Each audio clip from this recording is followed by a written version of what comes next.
Hello world! Welcome back to another Python video. In this video, we will be discussing the tuple data type. Tuples are sequences of immutable Python objects. Immutable in this case means unchanging, fixed, and static. A tuple is represented by opening and closing parentheses that surround comma-separated values. A tuple that contains only one value must have a comma after the element, whereas a tuple with multiple values does not require a comma after the last element. Just like with strings and lists, values in tuples can be accessed via indexing or slicing.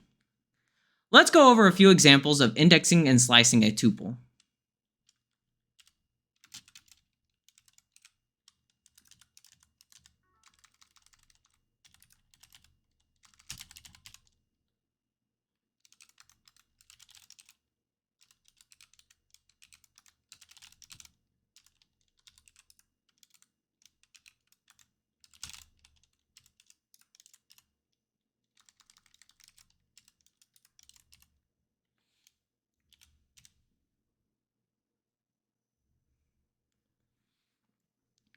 Our first example gives us 0, as we are referencing the first index of our tuple. Our second example gives us the last value in our tuple due to the -1 index. Our final example gives us a subtuple of 1 and 2 because we slice the second and third indexes of our tuple. Unlike strings and lists, we cannot update tuples due to their immutability. However, portions of existing tuples can be used to create new tuples. Let's define two tuples of different data types.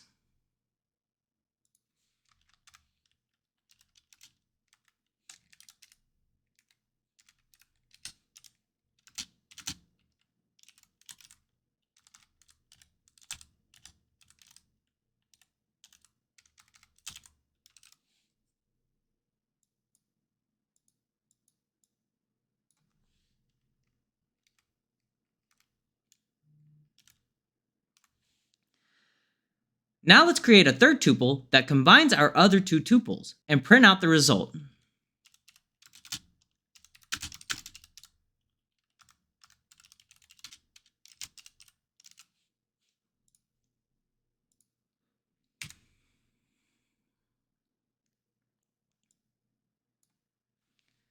Notice that adding our first two tuples together creates a new tuple that contains all the values of our previous two tuples. As far as deleting tuples is concerned, for the same reasons as why tuples cannot be updated, we cannot remove elements from tuples as they are immutable. However, we can delete an entire tuple by using a del statement. Let's see what happens if we try to print out a tuple that has been removed by del.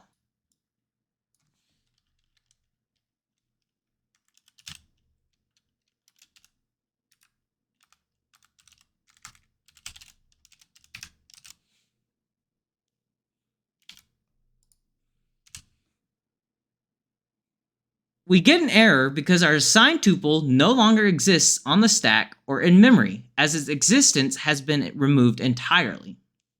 Tuples follow the same general sequence operations that strings and lists have: length, concatenation, repetition, membership, and iteration. They are the same methods we have described before, such as getting the length of the object, iterating through all values of the object, etc. One operation I want to mention is the repetition operation, as I never did discuss this one before. When you have an object and you need multiples of that object but don't want to have to type out repeats of that object, you can use the object followed by a multiplication symbol and a number that represents the number of times you want the object to repeat itself.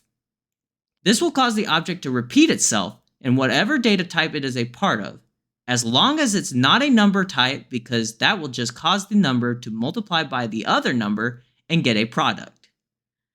Let's demonstrate repetition in a string, list, and tuple and see the differences between each variant.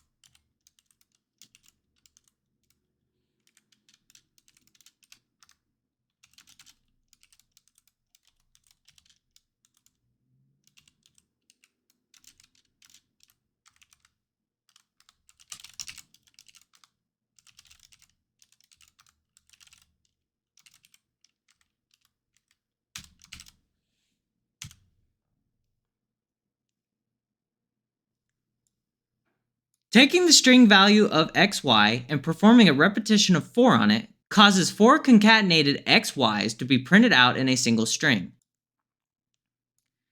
Taking a list of x and y and performing a repetition of 4 on it generates a new list with x and y being repeated as elements in the list 4 times, making it so that there are 4 x and y pairs in one list.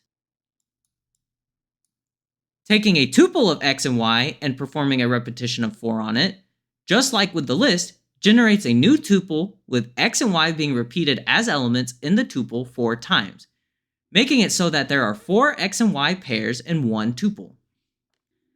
There are only a few methods for tuples since they can't be manipulated like strings and lists can. So we can go over all the ones available. Let's cut to some examples of tuple method usage. We know what the len function does thanks to our previous videos, so we get 5 as the length of our first tuple because our tuple consists of 5 values. Max and min get the highest and lowest values in our tuple, so 4 and 0, respectively. Finally, we have a tuple type conversion demonstration where we convert a list to a tuple. All data types and subtypes of those data types have corresponding type conversion functions available to them, like int, str, list, etc. And we're done scripting for this video. If you enjoyed the content discussed in this video, please drop a like and subscribe to show your support and help the YouTube algorithm to better interpret the channel. Stay tuned for more videos, and please provide any feedback, good or bad, we don't discriminate, in the comment section down below. And don't forget to join our Discord community, link in the description down below, and check out these other videos that may pique your interest. Thanks for watching, and this is Almond Milk signing out.